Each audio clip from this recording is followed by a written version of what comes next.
Equality of opportunity, अवसर की क्षमता। भारतीय संविधान के भाग 3 में अगर हम समता वाले मौलिक अधिकार की बात करें तो उसमें एक आर्टिकल 16 आता है। आर्टिकल 16 अवसर की समता के विषय में जानकारी देता है। मैं मयूर सूर्यवंशी आज आपसे बात करने वाला हूं आर्टिकल 16 के विषय में। और आर्टिकल 16 की जो टाइटल है, जो हेडिंग है, वो ये कहती है कि लोक नियोजन के विषय में अवसर की समता। अब यहां पर अवसर की समता किस चीज में दे रहा है? ये लोक नियोजन। लोक नियोजन का यहाँ पे मतलब होता है, अर्थ होता है कि सरकारी सेवाओं में, लोक का मतलब होता है सरकार या राज्य, या कुल मिला के हम ये कहें कि जितनी भी वैकेंसी सरकार निकालती है, जितने भी पद, जितने भी नियोजन के जो भी अपॉर्चुनिटी सरकार निकालती है, उसमें क्या होगी, हर व्यक्ति, भारत का प्रत्येक नागरिक को समान अवसर दिए जाएंगे कि वो उसे प्राप्त कर सके। इस आर्टिकल 16 में एक बात और स्पष्ट सामने आती है कि आर्टिकल 16 जो है आपके पिछले आर्टिकल 15 से बहुत ज्यादा हद तक थोड़ा व्यापक हो जाता है। जैसा कि आपको पता है कि आपके आर्टिकल 15 में 5 प्रकार की बातें कही थी। आर्टिकल 16 के अंतर्गत जब हम पहला आर्टिकल पढ़ते हैं, आर्टिकल 16(1), तो इसमें कहा गया है कि राज्य के अधीन किसी पद पर, अगर राज्य के अधीन किसी प्रकार का कोई पद सृजित होता है तो उस पद पर किसी की भी प्लानिंग करना, नियोजन करना या किसी को नियुक्ति देना, इसके संबंधी विषयों में सभी नागरिक, ये नागरिकों के लिए है, तो सभी नागरिकों को अवसर की समता होगी। 16(2) इसको थोड़ा सा और बढ़ाता है और यह कहता है कि राज्य के अधीन किसी भी पद पर नियोजन नियुक्ति के संबंध में विषयों में सभी नागरिकों के लिए अवसर की समता होगी और इस संबंध में केवल धर्म, मूलवंश, जाति, लिंग, जन्म स्थान, ये तो हम पढ़ चुके हैं 5, धर्म, जाति, मूलवंश, लिंग, जन्म स्थान, इसमें 2 चीजें और ऐड कर दी आर्टिकल 15 से बढ़कर। एक कर दिया उद्भव और एक और कर दिया निवास। उद्भव और निवास, या इनमें से किसी एक के आधार पर, इनमें से किसी के आधार पर न तो कोई नागरिक अपात्र होगा और न ही उससे किसी प्रकार का विभेद किया जाएगा। कुल मिला के आर्टिकल 16(2) आपको यह अधिकार प्रदान करता है कि आपको राज्य सरकार इन 5 आधारों पर, कि आप धर्म के आधार पर ये नौकरी नहीं कर सकते, आप इस धर्म को मानते हैं, मूल वंश के आधार पर जाति, लिंग, जन्म स्थान और उद्भव, इसके अलावा 2 चीजें और जुड़ती हैं, निवास और उद्भव, इनके आधार पर भी राज्य आपको मना नहीं कर सकता। फिर आपके मन में प्रश्न आ रहा होगा कि बहुत सी बार देखा जाता है कि यूपी में अगर कांस्टेबल की वैकेंसी निकली है तो केवल यूपी के लोग उसके लिए एलिजिबल होते हैं, एमपी में निकली है तो एमपी के लोग एलिजिबल होते हैं।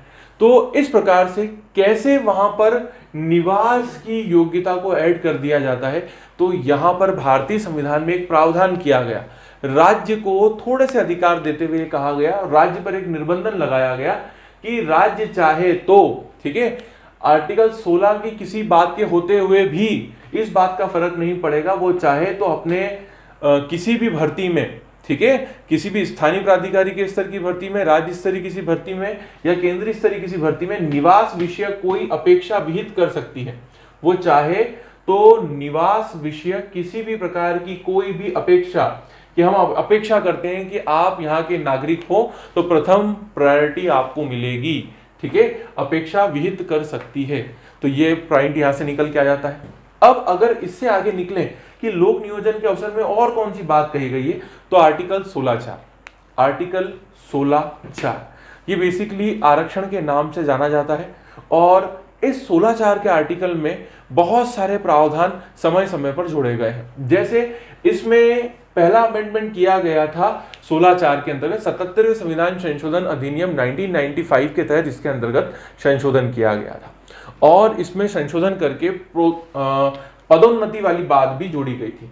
अब इसके अंदर ये कहा गया है कि पिछड़े हुए नागरिक, जितने भी भारत के पिछड़े हुए नागरिक हैं, उन पिछड़े हुए नागरिकों को नियुक्ति या पदों में आरक्षण की व्यवस्था करने के लिए राज्य को क्या दिए गए हैं, कुछ अधिकार दिए गए हैं। राज्य सरकारें अगर चाहें तो अपने यहाँ पर पिछड़े हुए नागरिकों के लिए नियुक्ति करते वक्त आरक्षण की व्यवस्था कर सकती है।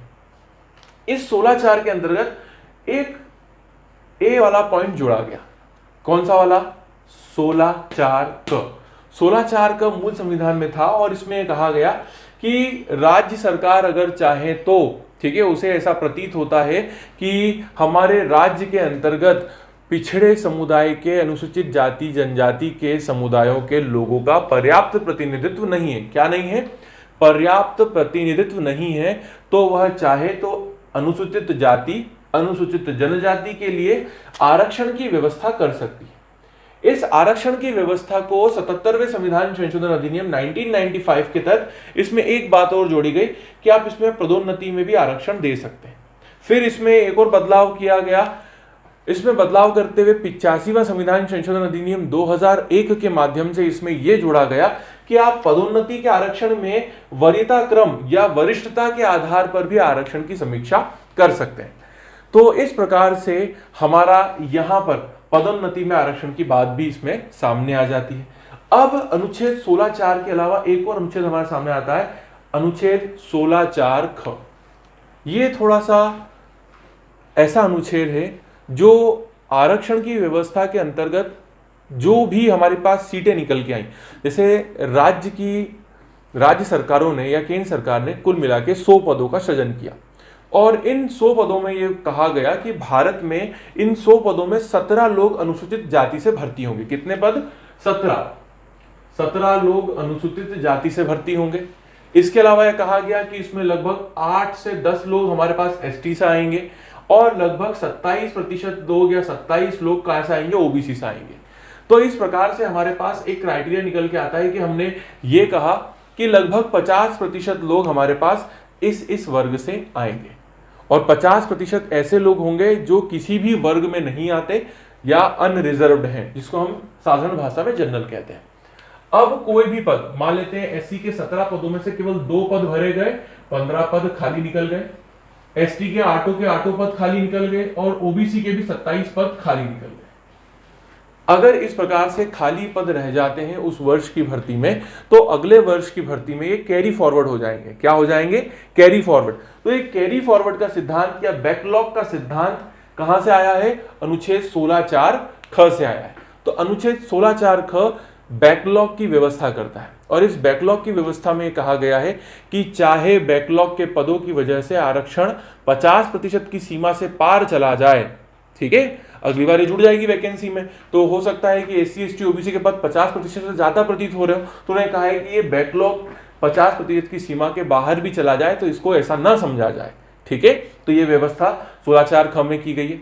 अगर आपसे पूछा जाए कि अनुसूचित जाति जनजाति और ओबीसी के लिए बैकलॉग की व्यवस्था किस आर्टिकल में है, तो 16(4) ख में है।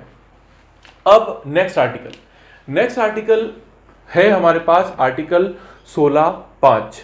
आर्टिकल 16(5) भारतीय संविधान में यह प्रावधान करता है कि किसी भी धार्मिक या सांप्रदायिक किसी इंस्टीट्यूट में अगर आपको किसी पद के लिए या किसी नियोजन के लिए किसी की नियुक्ति करनी है, ठीक है, किसी धार्मिक संप्रदाय या संस्थान में आपको क्या करना है, किसी विशिष्ट धर्म के व्यक्ति को ही, किसी विशिष्ट धर्म को मानने वाले व्यक्ति को ही आप क्या कर सकते हैं, वहां पर नियुक्ति दे सकते हैं। जैसे सरकार की तरफ से किसी मंदिर का नियोजन या मैनेजमेंट किया जाता है।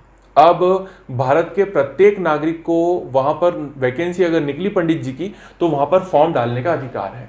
अब मंदिर में अगर किसी गैर हिंदू धर्म को मानने वाले व्यक्ति ने अगर अप्लाई कर दिया, तो वो हिंदू धर्म के जितने भी उसके कार्य होंगे उनको संपन्न नहीं कर पाएगा। इसीलिए यहाँ पे कहा गया है कि धार्मिक जितनी भी संस्थाएं हैं उसमें अगर हिंदू धर्म से संबंधित है तो हिंदू धर्म के सभी व्यक्ति, ठीक है, उस धर्म के मानने वाले सभी व्यक्ति जो हैं वो क्या हो जाएंगे, विशिष्ट संप्रदाय को मानने वाले व्यक्ति या उसी धर्म को मानने वाले सभी व्यक्ति इसके अंदर अप्लाई कर सकते हैं। अगर मंदिर की बात है तो इसमें हिंदुओं के अंतर्गत सभी प्रकार की जातें आ जाती हैं और वे सभी क्या कर सकते हैं, योग्यता के अनुसार। अब इसमें योग्यता होगी, अगर मंदिर है तो उसमें पुरोहित की डिग्री होगी, ठीक है। अगर वहां पर किसी प्रकार की पढ़ाई की बात होती है तो उसके आधार पर जो भी योग्यता रखी गई, अगर वो योग्यता भी रखते हैं वो लोग, तो उस आधार पर, योग्यता के आधार पर केवल उस विशिष्ट धर्म के लोग ही उसमें सिलेक्ट हो सकते हैं। तो ये बात करता है हमारा आर्टिकल 16(5). तो यहां तक आई होप आपको समझ में आ गया होगा आसानी से। अब बात करते हैं आर्टिकल 16(6) की। आर्टिकल 16(6) 103वें संविधान संशोधन अधिनियम 2019 के द्वारा हमारी सरकार ने इंट्रोड्यूस किया है और इसमें कहा गया है कि राज्य की राय में अगर आर्थिक रूप से पिछड़े हुए वर्ग के लोगों का प्रतिनिधित्व कम हो या भारत में आर्थिक रूप से विपन्न जितने भी वर्ग हैं उनको आर्थिक रूप से स्टेबिलिटी देने के लिए हमने क्या करा है, EWS, ठीक है, इकोनॉमिक रूप से जो वीकर सेक्शन है उनको हमने 10% आरक्षण की व्यवस्था की है और ये कहा गया है कि ये 10% आरक्षण जो है ये आरक्षण की सीमा के अंतर्गत नहीं आएगा, ठीक है। और इसमें एक प्रावधान और कहा गया है कि इस EWS के अंतर्गत अनुच्छेद 16(4) में आने वाले व्यक्ति नहीं आएंगे, क्योंकि 16(4) में हम उनको ऑलरेडी आरक्षण दे चुके हैं और 16(6) में भी अगर उनको आरक्षण दे देंगे तो दोहरा आरक्षण हो जाएगा और हमारा भारतीय संविधान दोहरे आरक्षण के खिलाफ है। तो दैट्स वाई कि हमने EWS का अलग से प्रबंध किया और हमने 16(4) के अंतर्गत SC ST OBC का अलग से प्रबंध किया है। तो आई होप आपको आर्टिकल 16 समझ में आया होगा। अब बात करते हैं आर्टिकल 16 से संबंधित अन्य तथ्यों की। तो सबसे पहली बात यहां पे निकल के आती है मंडल कमीशन। मंडल कमीशन ने यह कहा था कि मंडल आयोग की एक रिपोर्ट आई थी इंदिरा साहनी बनाम भारत संघ के मामले में। अनुच्छेद 16(4) पर एक प्रमुख वाद के रूप में हम इंदिरा साहनी केस को समझते हैं। इस मामले में पिछड़े वर्ग के आरक्षण के संबंध में महत्वपूर्ण निर्णय लिया गया था।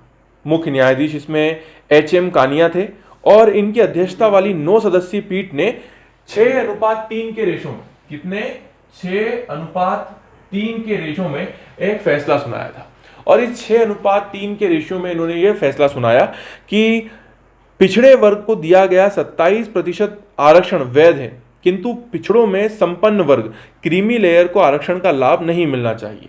न्यायालय के अनुसार पदोन्नति में आरक्षण अवैध होगा तथा कुल आरक्षण 50% से अधिक नहीं होगा। तो कुल आरक्षण कितने प्रतिशत से अधिक नहीं होगा, 50% से अधिक नहीं होगा, हर कंडीशन में 50% से अधिक नहीं होगा। इसके अतिरिक्त अगर इसमें एक दूसरा वाद देखें, देवासन बनाम भारत संघ के वाद में भारत सरकार द्वारा बनाए गए अग्रायन मतलब कैरी फॉरवर्ड के रूल के नियम को उच्चतम न्यायालय ने असंवैधानिक घोषित किया था, परंतु जैसा कि मैंने अभी आपको बताया अनुच्छेद 16(4) ख कैरी फॉरवर्ड के नियम को मान्यता प्रदान करता है। तो अब ये कैसे हो गया, तो इसके संबंध में ये है कि भारतीय संविधान में 81वें संविधान संशोधन द्वारा इसे जोड़ा गया था। किसके द्वारा, 81वें संविधान संशोधन के द्वारा, और इसे संवैधानिक मान्यता दी गई और बाद में न्यायपालिका ने इसकी व्याख्या करते हुए इसे वैलिड घोषित किया। तो इस प्रकार से अब हमारे पास कैरी फॉरवर्ड का नियम क्या है, वैलिड प्रकार का नियम है। अब अगर आपसे प्रश्न पूछा जाए कि आर्टिकल 16(1) कहां कहां लागू होता है, तो आपको इसका उत्तर देना है कि आर्टिकल 16(1) पदोन्नति में, ग्रेजुइटी में और रिटायरमेंट के बाद वेतन का लाभ लेने में, इस प्रकार से बहुत सारी व्यवस्थाओं में ये लागू होता है। और यहाँ पर आर्टिकल 16 जो है केवल नागरिकों के लिए है और आर्टिकल 16 के संबंध में आपको स्पेशल रूप से आर्टिकल 16(4) और 16(5) और 6 ये आर्टिकल विशेष रूप से ध्यान देने वाले हैं। एग्जाम पॉइंट ऑफ व्यू से यहीं से प्रश्न बनते हैं। तो आई होप कि आपको आर्टिकल 16 स्पष्ट रूप से समझ में आया होगा। किसी भी प्रकार का अगर आपको कोई डाउट है तो कमेंट बॉक्स में प्लीज कमेंट कीजिए, मैं आपके सभी प्रकार के डाउट्स को क्लियर करने का पूरा प्रयत्न करूंगा। तब तक के लिए धन्यवाद, जुड़े रहिए मेरे साथ।